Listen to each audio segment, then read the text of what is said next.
हाय दोस्तों, नमस्कार। स्वागत है आप सभी का आपके अपने YouTube channel present education and competition में। कैसे हैं आप सभी लोग? आशा करता हूं आप सभी अच्छे होंगे। अगर आप हमारे चैनल पर पहली बार विजिट किए हैं तो चैनल को सब्सक्राइब कर लीजिए और बेल आइकन को प्रेस कर दीजिए ताकि जो भी नोटिफिकेशन हो आप तक पहुंच सके और आप वीडियोज़ का लाभ उठा सकें। एक बार फिर स्वागत है आप सभी का आपके अपने YouTube channel present education and competition में। आपको वीडियो कैसा लगेगा ये इस विषय में आप जो है हमें कमेंट सेक्शन में बता सकते हैं। अगर वीडियो में कहीं भी कोई त्रुटि हो तो भी आप कमेंट सेक्शन में मुझे कमेंट के माध्यम से बताइएगा। मेरे चैनल को बहुत से लोग देखते हैं, बहुत से भाई बहन देखते हैं, लेकिन कोई भी यार कमेंट नहीं करता है, कोई भी सुझाव नहीं देता है। मन टूट जाता है कि आपके लिए वीडियो ना बनाऊं, फिर भी मुझे लगता है कि कहीं ना कहीं आपको मेरी आवश्यकता है। इसी का ख्याल रखते हुए मैं आपको वीडियोस प्रोवाइड करवाता हूं। तो चलिए, आज का हमारा टॉपिक है जेंडर, लिंग।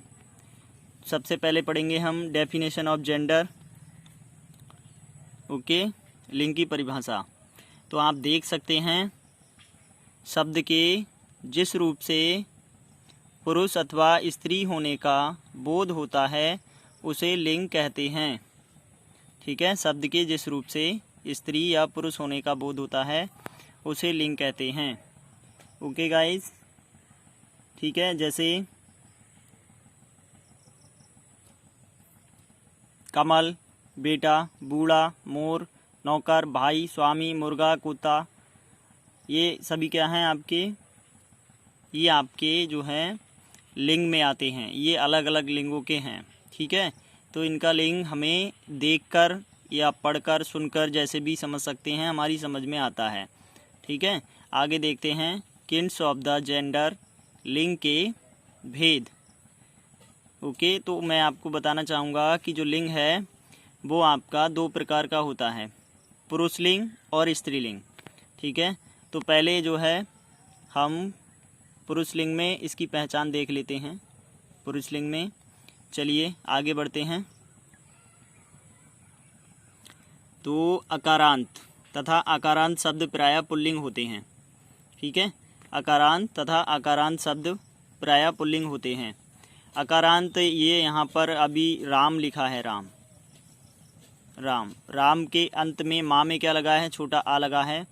तो ये जो है आपका अकारांत शब्द है, यानी छोटा आ अंतिम वर्ण में होगा तो आपका अकारांत शब्द होगा, और बड़ा आ अंतिम वर्ण में जुड़ा होगा तो आकारांत शब्द होगा। ऐसे शब्द प्रायः पुल्लिंग में आते हैं। अब देख लीजिए पुल्लिंग में कौन कौन से शब्द आते हैं। सभी देशों के नाम, सभी देशों के नाम आपके काय में आएंगे? पुल्लिंग में आते हैं। जैसे भारत, पाकिस्तान, नेपाल, भूटान, चीन आदि, ये सभी देशों के नाम हैं, तो ये सभी पुल्लिंग में आते हैं।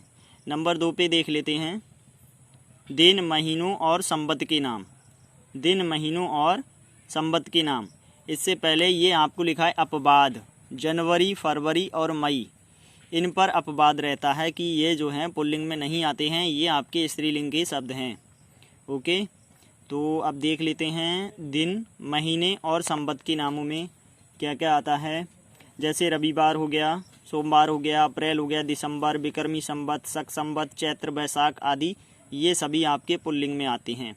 गिरोहों के नाम, गिरोहों के नामों में आपका आता है सूर्य हो गया, चंद्र हो गया, शनि, बुध, केतु आदि। लेकिन पृथ्वी जो है इस पर अपवाद रहता है। पृथ्वी जो है, ये पृथ्वी पर अपवाद रहता है, ये स्त्रीलिंग में प्रयोग किया जाता है क्योंकि ये इकारांत शब्द है। मैंने आपको अकारांत और आकारांत बताया, तो ये तो पुल्लिंग में होता है, लेकिन इकारांत, इस वा के अंत में बड़ा ई दिया है, इसलिए ये इकारांत शब्द है। इकारांत शब्द प्रायः आपके स्त्रीलिंग में प्रयोग किए जाते हैं, इसलिए पृथ्वी जो है वो आपका इकारांत शब्द है और ये स्त्रीलिंग का शब्द है। पहाड़ों के नाम, नंबर 4 पर आप देख सकते हैं पहाड़ों के नाम। पहाड़ों के नाम जो हैं वो भी आपके पुल्लिंग में आते हैं। जैसे हिमालय, सतपुड़ा, शिवालिक, अरावली, ये सभी पहाड़ों या पर्वतों के नाम हैं, ये सभी आपके पुल्लिंग में आते हैं। धातुओं और रत्नों के नाम, नंबर 5 पर आप देख सकते हैं धातुओं और रत्नों के नाम, ये भी सभी आपके पुल्लिंग में आते हैं। जैसे सोना, चांदी, सोना, हीरा, तांबा, सीसा, पन्ना। लेकिन चांदी पर जो है वो अपवाद रहता है। चांदी ये इकारांत शब्द है, ये स्त्रीलिंग का है। ठीक है, धातुओं और रत्नों के नाम हैं ये। अब हम देखते हैं नेक्स्ट स्केच नंबर 6 को। अनाजों के नाम। अनाजों के नाम जो हैं वो सभी आपके पुल्लिंग में आते हैं, जैसे गेहूं, चावल, चना, उड़द, बाजरा आदि। परंतु मूंग और मकई, ज्वार, मटर, अरहर ये जो हैं आपके ये अकारांत हैं, लेकिन इन पर अपवाद रहता है। इन्हें जो है आप स्त्रीलिंग में माना जाता है। ठीक है, सागरों के नाम। अब देखते हैं सागरों के नाम। सागरों के नामों में अरब सागर, हिंद महासागर, प्रशांत महासागर, अर्थात जो भी सागर हैं सभी सागर आपके पुल्लिंग में प्रयोग किए जाते हैं। चलिए आगे बढ़।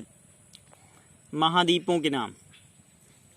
महाद्वीपों के नाम भी आपके सभी पुल्लिंग में प्रयोग किए जाते हैं, जैसे एशिया महाद्वीप, अफ्रीका महाद्वीप, यूरोप महाद्वीप, अमेरिका महाद्वीप और ऑस्ट्रेलिया महाद्वीप। ये सभी आपके पुल्लिंग में प्रयोग किए जाते हैं। द्रव्य पदार्थों के नाम देख लीजिएगा। नंबर 9, द्रव पदार्थों के नाम। द्रव पदार्थों के नामों में थोड़ा जूम कर दे रहा हूँ, ये नंबर 9 पे द्रव पदार्थ।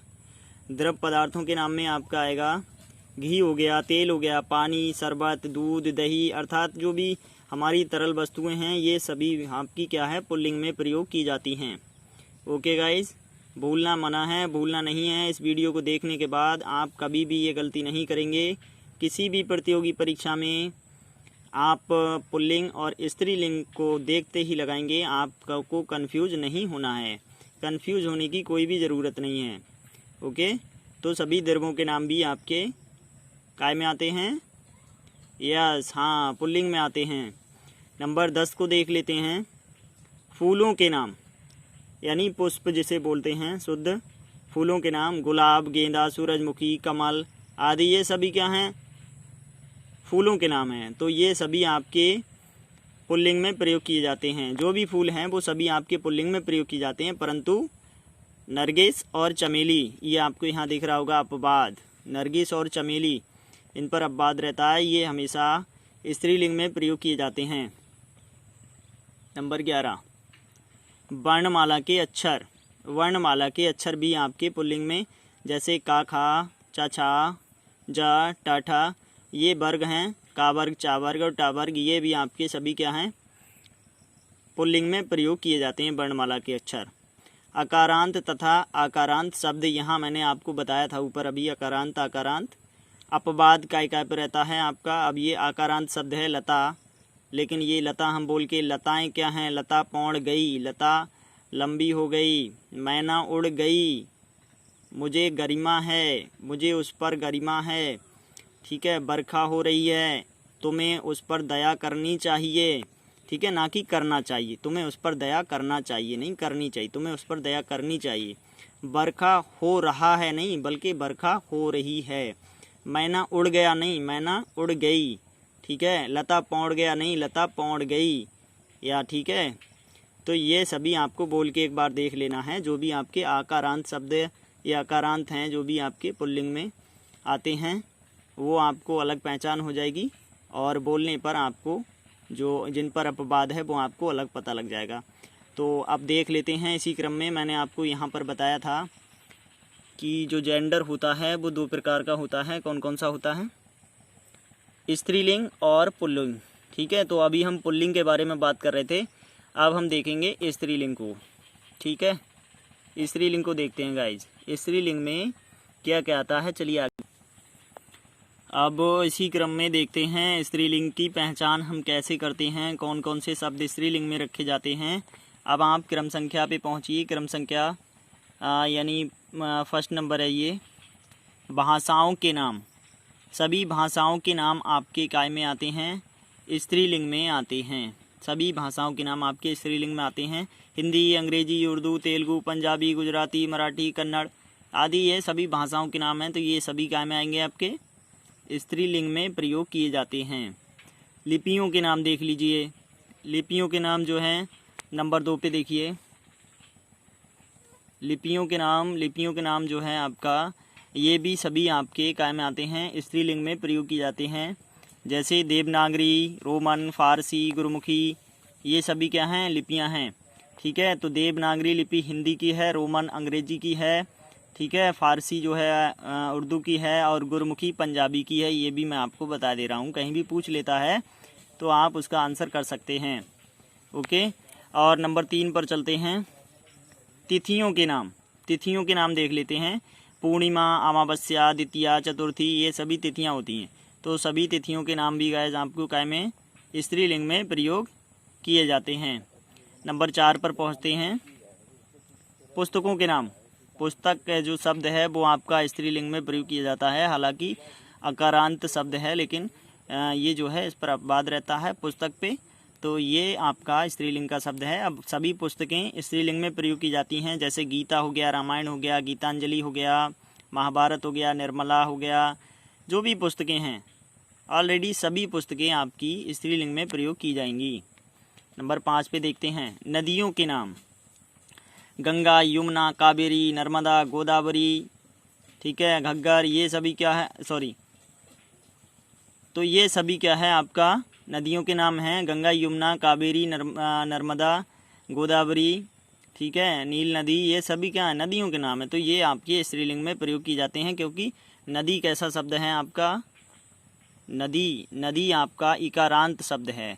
मैंने आपको बताया इकारांत शब्द जो भी होते हैं वो प्रायः इसमें क्या है, बड़ा ई लगा है, तो ये इकारांत शब्द है। इकारांत शब्द प्रायः आपके स्त्रीलिंग में प्रयोग किए जाते हैं। ठीक है, तो नदी आपका इकारांत शब्द होने के कारण ये स्त्रीलिंग में है। झीलों के नाम, झीलों के नाम देख लीजिए। झील बह रही है, झील बह रही है, जैसे आपका डल झील हो गया, सांबर हो गया, चिल्का झील हो गया, मानसरोवर आदि, ये सभी झीलों के नाम हैं। तो ये भी आपके स्त्रीलिंग में प्रयोग किए जाते हैं झीलों के नाम। नंबर 7 पे चलते हैं। छोटी वस्तुओं के नाम, जैसे रस्सी, सुतली, लुटिया, कटोरी, थाली, ये सभी क्या हैं आपके स्त्रीलिंग में प्रयोग किए जाते हैं। अब नंबर 8 पे देख लेते हैं। समूहवाचक शब्द भी आपके स्त्रीलिंग में प्रयोग किए जाते हैं। समूहवाचक मतलब जहाँ पर भीड़ वाला स्थान होता है, तो वो भी आपका क्या में, स्त्रीलिंग में, हाँ ओके, स्त्रीलिंग में प्रयोग किया जाता है। जैसे सेना, कक्षा, सभा, कमेटी, भीड़, ये सभी आपका परिवार आदि, ये सभी क्या में आते हैं, आपकी स्त्रीलिंग में प्रयोग होते हैं। ठीक है, अब देख लेते हैं नंबर 9 को। इकारांत शब्द प्रायः पुल्लिंग, प्रायः स्त्रीलिंग होते हैं। यहाँ लिखा है आपको, इकारांत शब्द प्रायः स्त्रीलिंग होते हैं। शब्द का अंतिम वर्ण क्या होता है, ई होता है। ये यहाँ पर नदी में आप देख सकते हैं। ठीक है, तो ये आपका इकारांत होता है, इसलिए पुल्लिंग होता है। इकारांत शब्द सभी आपके स्त्रीलिंग होते हैं, स्त्रीलिंग होते हैं इकारांत शब्द। तो अब आप कभी भी कोई ऐसी गलती नहीं करेंगे स्त्रीलिंग और पुल्लिंग को पहचानने में। चलिए गाइज, अगर वीडियो में कहीं आपको कुछ समझ में नहीं आया है तो मैं निचोड़ करके फिर एक वीडियो बनाऊंगा दोबारा से आपके लिए। और अगर आपको कुछ इसमें त्रुटियां लग रही हैं तो मुझे कमेंट सेक्शन में बताइएगा। और यार ज़्यादा से ज़्यादा लाइक और शेयर कर दिया करो ताकि दूसरों तक पहुंच जाए वीडियो। ठीक है, और आपको भी कहीं ना कहीं सफलता मिले, इसलिए वॉचिंग करते रहना चाहिए वीडियो का। आप वीडियो को वॉचिंग करते रहिएगा। ठीक है, तो अगले वीडियो में फिर मिलूँगा। तब तक के लिए नमस्कार, जय हिंद, जय भारत।